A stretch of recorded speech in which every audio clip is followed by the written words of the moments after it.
नमस्कार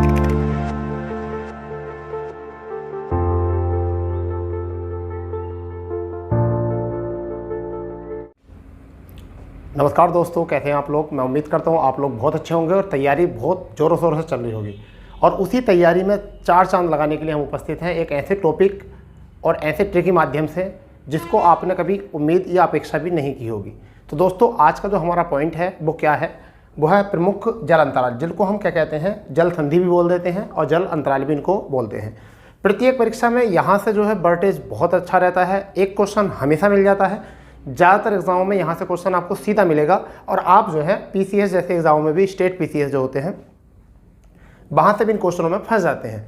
इसलिए आज आप तैयार करेंगे एक नंबर प्रत्येक परीक्षा के लिए, बहुत जल्दी पक्का करेंगे तैयार। ठीक है, तो हम शुरू करते हैं टाइम को ना बर्बाद करते हुए कि हमारा ये क्या है, किस तरीके से हमको यहाँ याद करना है। ठीक है, तो ये सब लोगों को आपको मतलब देखिए, शुरू करने से पहले मैं आपको बता दूँ, आपको सबको पता है कि ग्लोब जो है, यानी कि ग्लोब जो है वो इस तरीके से जो रेखा खिंची होती है, यानी कि उत्तर से दक्षिण की ओर जो रेखा खिंची होती हैं, उन रेखाओं को हम क्यों कहते हैं, उन्हें हम कहते हैं देशांतर रेखा। इन्हें क्या कहते हैं, देशांतर रेखा बोलते हैं। और जो इस तरीके से खिंची होती है, पश्चिम से पूर्व या पूर्व से पश्चिम की ओर खिंची होती हैं, इन्हें हम अक्षांश रेखा कहते हैं। क्या कहते हैं, अक्षांश रेखा कहते हैं।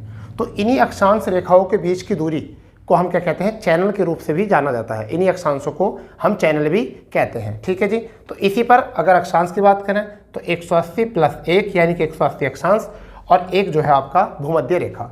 अगर हम देशांतर की बात करें 360, ठीक है, यहाँ से होती हैं रेखाएं। ठीक है जी, अब दो अक्षांशों के बीच की दूरी जो होती है वो होती है 111 किलोमीटर।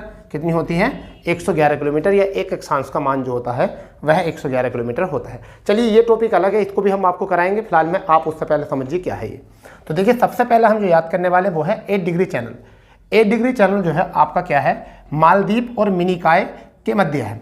अब आप ये समझिए कि जब आपका दो चैनल समझ लीजिए पहले, फिर आपका 9 डिग्री चैनल, इसे 9 अक्षांश भी कह सकते हैं। ये किस किस के बीच में है, कावरत्ती और मिनिकॉय के मध्य है।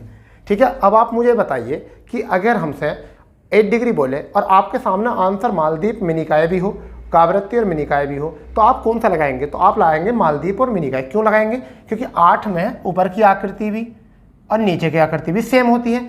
ऐसे मालदीव में मैं और मिनिकॉय में भी मैं, दोनों की स्थिति क्या है, सेम है। इस तरीके से हम इस ट्रिक को एलिमिनेट करके क्वेश्चन बना सकते हैं। जबकि 9 डिग्री चैनल में केवल ऊपर की तो आकृति 8 की तरह है, तो मिनिकॉय तो है परंतु नीचे की आकृति नहीं है। तो नीचे की आकृति किसके तरह है, कै की तरह। किसके तरह है, ये देखिए, ये बन गया है 9, ये बन गया है 9। यहाँ से देख लीजिए क्या बन गया है, ये 9 बन गया। तो कावरत्ती में ही क्या छिपा हुआ है, 9 छिपा हुआ है। ठीक है भाई, तो कावरत्ती व मिनिकॉय का जो है वो है 9 डिग्री चैनल। तो मैं उम्मीद कर रहा हूँ आप लोगों को दोनों याद हो गए होंगे, यानी 8 डिग्री चैनल मालदीव और मिनिकॉय के हो गया और 9 डिग्री चैनल जो है कावरत्ती और मिनिकॉय के बीच हो चुका है। दोनों की ट्रिक आपको समझ में आ गई होगी। ठीक है, अब बात करते हैं 10 डिग्री चैनल। ठीक है भाई, तो देखिए यहाँ पर छोटा अंडमान और कार निकोबार। ठीक है जी, छोटा अंडमान और कार निकोबार, यहाँ से अगर क्वेश्चन आए तो 1 से छोटा क्या होता है, 0। 1 से छोटा क्या होता है, 0। तो इस तरीके से याद रखना, छोटा अंडमान और कार निकोबार हो गया। ठीक है, तो ये हमारा हो गया 10 डिग्री चैनल। अगर हम बात करते हैं ग्रैंड चैनल, तो ग्रैंड चैनल जो है इंडोनेशिया का सुमात्रा द्वीप है और निकोबार है। तो ग्रैंड है यानी कौन है, इंडोनेशिया। ठीक है, इंडोनेशिया में डे आ रहा है, ग्रैंड में क्या आ रहा है, डे आ रहा है। इंडोनेशिया में डे आ रहा है और इंडोनेशिया में डे आ रहा है और ग्रैंड में भी क्या आ रहा है, डे आ रहा है। तो हम यहाँ से याद रख सकते हैं सुमात्रा और निकोबार में। ठीक है भाई, क्या याद कर सकते हैं, सुमात्रा और निकोबार के मध्य जो है वो कौन है, ग्रैंड चैनल है। क्लियर। अब हम बात करते हैं, एक तो होता है पाक खाड़ी, पाक स्टेट, और एक होता है पाक खाड़ी। इन दोनों को पहले देखो, पहले क्या होता है, पाक स्टेट, और दूसरी होती है पाक खाड़ी। पाक स्टेट की अगर हम बात करें, पाक स्टेट की, तो इसे पाक स्टेट को भी तमिलनाडु और श्रीलंका, ठीक है, तमिलनाडु और श्रीलंका बोलते हैं। और तमिलनाडु, पाक खाड़ी में बात करें, तमिलनाडु और श्रीलंका, तो खाड़ी जो होती है 2 के मध्य होती है। तो खाड़ी जब होती है तमिलनाडु और श्रीलंका को अलग करती है, क्या होती है, अलग करती है। ठीक है, और स्टेट जो होता है वो क्या करता है, जोड़ता है। तो ये बात याद रखना है कि पाक स्टेट जो है वो किन किन को जोड़ता है, तमिलनाडु और श्रीलंका को जोड़ता है। जबकि पाक खाड़ी जो है वो तमिलनाडु और श्रीलंका के मध्य में है। कहाँ है भाई, श्रीलंका के मध्य। दोनों याद होंगे, यानी कि पाक स्टेट भी याद हो गया और पाक खाड़ी भी। दोनों में क्या क्या अंतर है, तमिलनाडु श्रीलंका और तमिलनाडु श्रीलंका। मतलब क्या है कि तमिलनाडु श्रीलंका को जोड़ने का काम पाक स्टेट करता है, तमिलनाडु और श्रीलंका के मध्य जो है वो पाक खाड़ी है। इस तरीके से हम इसको तैयार कर सकते हैं। अब बात करते हैं डुंकन पास और कोको पास। ये दोनों पास हैं, स्टेट भी कह सकते हैं इसको, डुंकन पास और कोको स्टेट। तो देखिए डुंकन में अंडमान और लघु, यानी कि दक्षिणी अंडमान और लघु अंडमान दोनों के बीच में जो है वो कौन सा है, डुंकन पास है। कौन सा पास है, डुंकन पास। कौन कौन से, दक्षिणी अंडमान और लघु अंडमान के बीच में क्या है, डुंकन पास। कोको स्टेट का मतलब है कोको द्वीप, तो कोको से कोको याद रहेगा, कोको द्वीप म्यांमार में है, उत्तरी अंडमान। तो म्यांमार का मतलब क्या है कि जैसे ये आपका म्यांमार की बॉर्डर है, ठीक है भाई, ये म्यांमार की बॉर्डर है, तो ये आपका क्या है, ये आपका अंडमान निकोबार है। तो यहाँ पर जो है ना ये जो डिग्री है ये क्या है, उत्तरी हो गया अंडमान, और ये क्या हो गया आपका, ये कोको द्वीप हो गया, ये कोको द्वीप हो गया, ये क्या आ गया आपका कोको द्वीप, और ये क्या आ गया आपका उत्तरी अंडमान। हमने अंडमान निकोबार की वीडियो आपकी डाल रखी है, ठीक है, टू द पॉइंट प्रोग्राम में, वहाँ पर डाल रखी है। तो इन दोनों के बीच में क्या है आपका, इन दोनों के बीच में क्या है आपका कोको स्टेट, ठीक है भाई, क्या है, कोको स्टेट आपका यहाँ से हो जाएगा, ठीक है। पाक खाड़ी की हमने पढ़ ली है।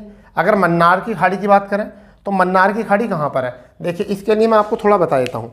मन्नार की खाड़ी के लिए मैं थोड़ा सा बता देता हूँ क्या है मन्नार की। जैसे कि अब ये हमारा ये एरिया इस तरीके से, अब यहाँ पर जो है वो श्रीलंका, तो ये जो है आपका ये नीचे वाला जो एरिया है ये क्या है आपका मन्नार की खाड़ी, ये क्या है आपकी मन्नार की खाड़ी, मन्नार की खाड़ी। और ये वाला एरिया जो है वो क्या है, पाक खाड़ी, क्या है, पाक खाड़ी। और ये जो है वो पाक स्टेट, तो ये हो गई पाक खाड़ी, पाक खाड़ी, और ये आपका हो गया पाक स्टेट, पाक स्टेट, और ये आपकी हो गई मन्नार की खाड़ी, क्या हो गई, मन्नार की खाड़ी। इस तरीके से इसको समझ सकते हो। तो ये वही है, हम अलग से क्वेश्चन कराएंगे इस पर ज्योग्राफी शुरू करने वाले हैं, उसमें समझाएंगे आपको।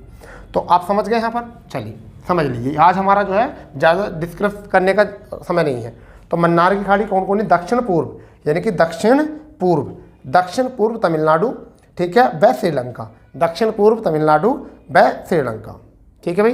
किस किस के बीच में है, दक्षिण पूर्व तमिलनाडु और श्रीलंका। देखो कैसे, अगर ये भारत का पॉइंट है, ठीक है, तो ये तमिलनाडु हो गया आपका एरिया, और यहाँ पर जो है वो है श्रीलंका।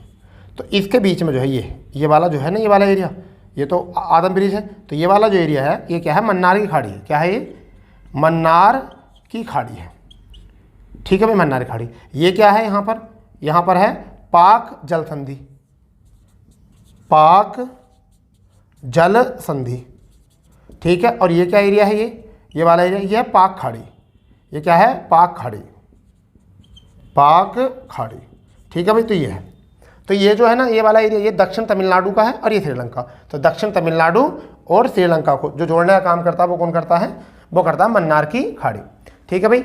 अब नेक्स्ट में जो है वो क्या है आपका लक्षद्वीप सागर, क्या है आपका लक्षद्वीप सागर। ये किस किस के बीच में है, लक्षद्वीप और मालाबार के, मालाबार तट के। अब ये क्या है, देखिए लक्षद्वीप यहाँ है, ये लक्षद्वीप है, और ये क्या है आपका मालाबार तट है। इन दोनों के बीच में जो है वो कौन सा है, ये वाला जो एरिया है ये क्या है, ये आपका लक्षद्वीप सागर, ठीक है। इस तरीके से आपको याद हो गया, लक्षद्वीप सागर यहाँ आ गया, लक्षद्वीप व मालाबार तट के बीच में है।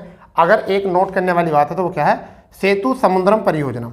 सेतु समुद्रम परियोजना जो है वो मन्नार की खाड़ी को पाक खाड़ी से जो है जोड़ती है, यानी कि मन्नार की खाड़ी से को पाक खाड़ी से जोड़ती है। कौन सी, ये जो सेतु है, ये दोनों सेतु समुद्र परियोजना, ये वाली जो परियोजना है ये किसको जोड़ती है, पाक खाड़ी को जोड़ती है, और मन्नार की खाड़ी को आपस में जो है जोड़ती है, ठीक है। इसी मैप से जो है आपने इसको भी समझ लिया है। तो दोस्तों आज के लिए यही था, क्योंकि यहाँ से एक क्वेश्चन जो है आपको बनेगा बहुत। और ये एक बात और भी याद, आपकी बेसिक समझ को भी समझ आ दिया है यहाँ पर कि किस तरीके से यहाँ खाड़ी है और किस तरीके से यहाँ पर स्टेट है, ठीक है जी, और कौन की परियोजना कहाँ पर है, ठीक है भाई। तो ऐसी ही जानकारी जानने के लिए हमारे चैनल पर जो पहली बार नए हैं वो चैनल को सब्सक्राइब कर लें, बेल आइकन दबा लें, जिससे कि प्रत्येक वीडियो का नोटिफिकेशन आपको समय से पहले मिल जाए।